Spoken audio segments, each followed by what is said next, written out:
Hey y'all, it's your girl Gemini Jazz with House of Chiron, and we are back with another episode of Galactic Gossip.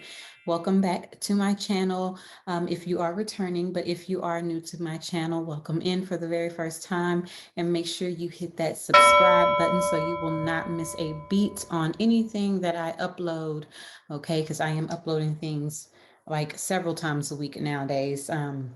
Little short, quick videos, and then I do my 2 week forecast of like deep energy. So that is what we are here for today. So before we dive into the 2 week forecast, we are going to get these announcements out the way. And of course, as always, the astrology readings are available and open. You can hit the link in my bio or in that description box, and you can access to sign up for a reading, book your reading, and all those things. Also, in that description box, you can find a link to sign up with the membership, which is the Celestial City membership, and that is open. And in that membership, you pay $33.33 per month, and you get readings for your sign, all 12 signs. You get a Reiki session per month. You get a new moon ceremony per month where we do our manifestations together. You also receive free docs, free astrology books, maybe some psychology book stuff.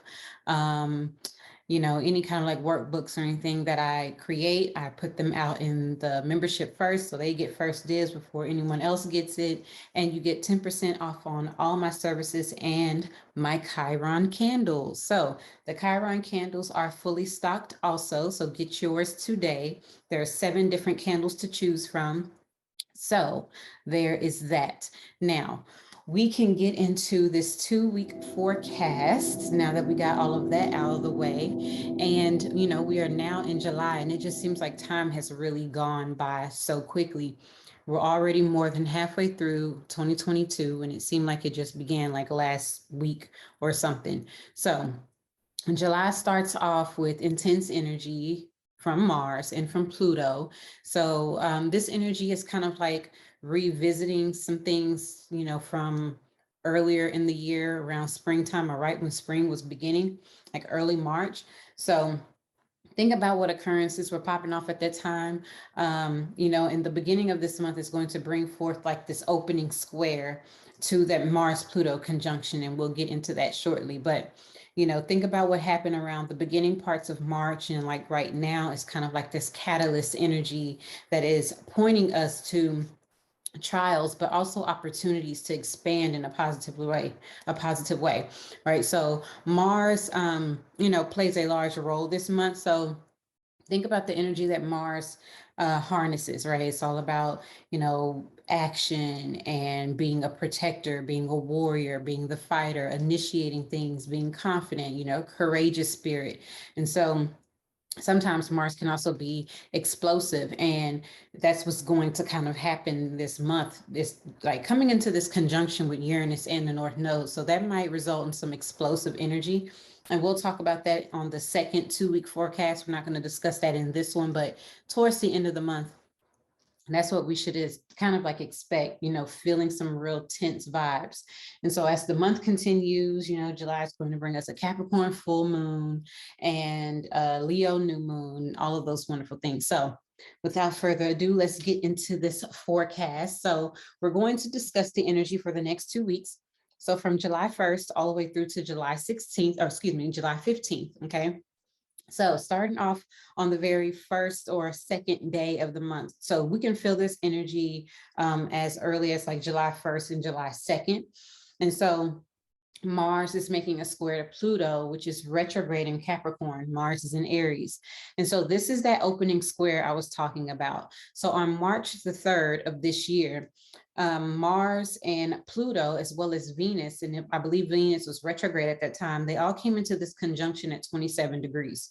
And so like I always tell y'all, conjunctions are a time for new beginnings. It's the indication that this is a new path, a new time, a new era, so to speak.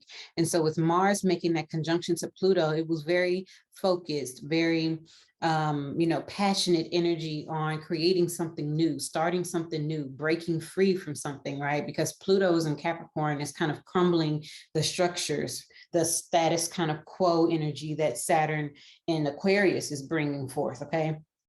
So with that Pluto conjunct Mars energy, and Mars is, it has that ability to eliminate things and also be a very warrior-like protector. The opening square to that is kind of like, this new beginning that happened. These planets come together.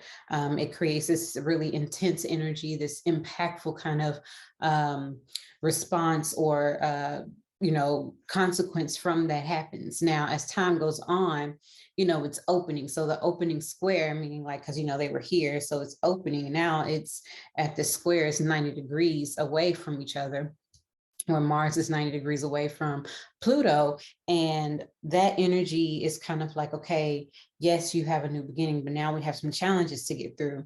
Now we have some things that we have recognized that need, some work, because Pluto's in Capricorn, and Capricorn is all about the work. It's about, our career and our focus, our motivations, right? So with that Mars energy, it's about action. It's about eliminating things. It's also about our initiatives and being confident. And so also with that Mars energy being there, now it's in this open square, it's in Aries and it's in Capricorn, it's in cardinal signs at that. It's kind of like wanting to get something going, but you're recognizing what's holding you back, right? You're recognizing certain things because challenges are coming up to the surface, right? And so we might feel a little bit restricted. We might feel some intense energy. There might be some circumstances or situations that feel a bit explosive during this time. So now, keep in mind that right after this, on July 5th, Mars is leaving Aries and is entering into Taurus. And so this doesn't make that Mars energy any better, right? It actually makes it get a little bit more chaotic because it's nearing that Uranus conjunction that I was speaking about. So Mars enters into Taurus on July 5th, and it will remain in Taurus for 6 weeks until August 20th, okay? Mars in Taurus is in its detriment, and so it's not comfortable when it's in the sign of Taurus. Mars naturally wants to do something, right? It wants to do, it wants to move, it wants to act, initiate, it wants to go.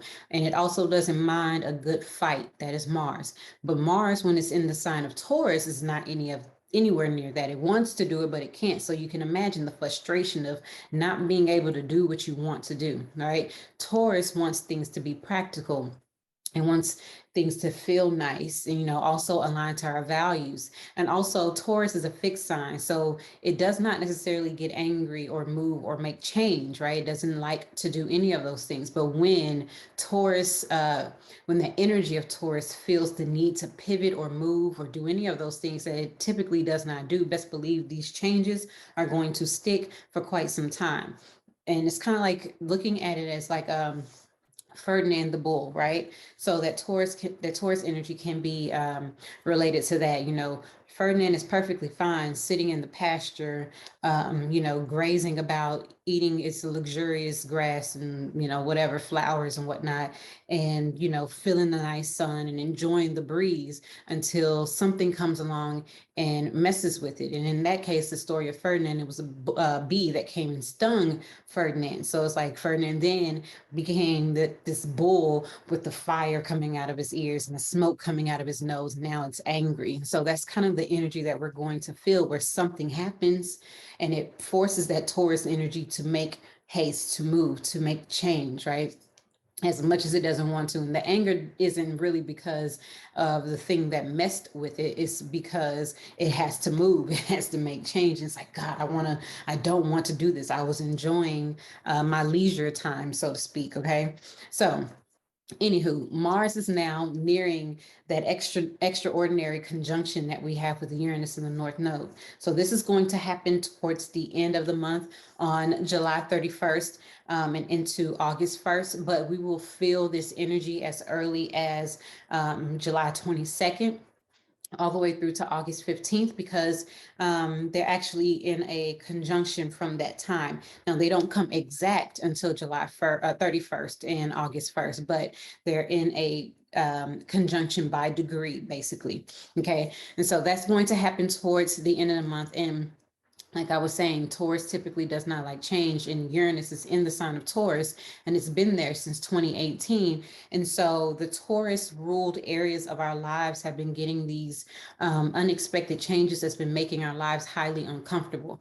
And so keep that in mind, that as it's moving through Taurus, as Mars is moving through Taurus, it's activating that Uranus energy. It's activating that conjunction with Uranus and the North Node. It's also nearing a square to Saturn that's currently retrograde in Aquarius, right? And so this is helping us to break free from the traditions and the social norms that restrict our freedom, right? Recognizing these things, okay? Now, moving forward, we have Mercury entering into Cancer, and this happens also on July 5th. And this will, Mercury will remain in the sign of Cancer until July 19th. So about a good 3 weeks. And this is kind of where intuition meets logic, okay? So, you know, Cancer is our intuitive capacities. It's also, represents our family lineage, right? Our ancestral history, you know, our what is the word I'm looking for? It is our I can't think of the word. Either way, it's home, it's family, it's our foundation, it's the mother influence, it's influential women. It's our, I just had the word, our roots. That's such an easy word and I forgot it. Either way, it's our roots, it's our history, our ancestry, right? So when we have Mercury entering into the sign, Mercury is logic, it's information, communication, thoughts, ideas, you know, all of those different things. It's also how we move. We might find ourselves getting back into understanding ourselves on a deeper level, on a more intuitive level. Also, we'll be able to pick up the subtle cues of our environment, right? We'll be able to pick up on things on a more deeper intuitive level and have the understanding of why, you know, we feel these things, or why, or the understanding of, you know, our intuition more so. We'll be able to speak with much more compassion. Our focus will be on home and our duties as well. And, you know, just a more gentle and supportive type of communication style that we will have with others. You might even find yourself like connecting with influential women in your life that helps you with something, you know, creating plans for the home, and whatnot. So keep in mind that there's going to be some aspects with Mercury during this transit over the next 3 weeks. With Jupiter, there's going to be a square to Jupiter in Aries, and there's also going to be an aspect to Neptune, and these can be some challenging aspects, you know, to come into contact with Mercury. Okay, so now, last but not least, we have the full moon that happens at 21 degrees in the sign of Capricorn, and this happens on July 13th. And so this full moon is in the sign of Capricorn, right? Capricorn wants us to focus on our career, our motivations, our ambitions, being disciplined, right? And so the intentions that we set at the Capricorn new moon, which happened at the beginning of this year, January of 2022, you know, we can start seeing the manifestations of those things now, right? So we might actually receive like this unexpected kind of payout from the work that we've been putting in, because that Capricorn energy is all about the work, right? And so with this full moon, you know, the ruler of it is Saturn, and that's, you know, that Saturn ruled energy, and it's currently retrograde in Aquarius. And at the time that this moon illuminates, it's going to be making the trine to Venus, which is in Gemini, okay? So we might be receiving some money, or some information about some money, or maybe a raise or something like that, if we've been, you know, looking for those type of things as examples. But also with that retrograde energy, with Saturn being there, you know, it's a review. It's kind of like a payout to the work that you've previously done, right? You set the intentions, you set the action plan to go with those intentions, and you've been putting in the work. Now there's going to be some type of payout, some type of blessing that is bestowed upon you, okay? This is also happening at 21 degrees, which is a degree ruled by Jupiter. So this is about expansion. This is about wisdom. This is about, you know, your knowledge and your experience, your sense of adventure, also, you know, your consciousness and your beliefs. So keep all of those things in mind as well. Okay, so that is all that I have for these 2 weeks. Okay, so that is the 2-week forecast. And like I mentioned before, make sure you hit the description box below to get access to all of the services, you know, the Celestial City, the candles, book a reading, and all of the things. So I hope y'all have a wonderful 2 weeks ahead, and I will connect with you all soon.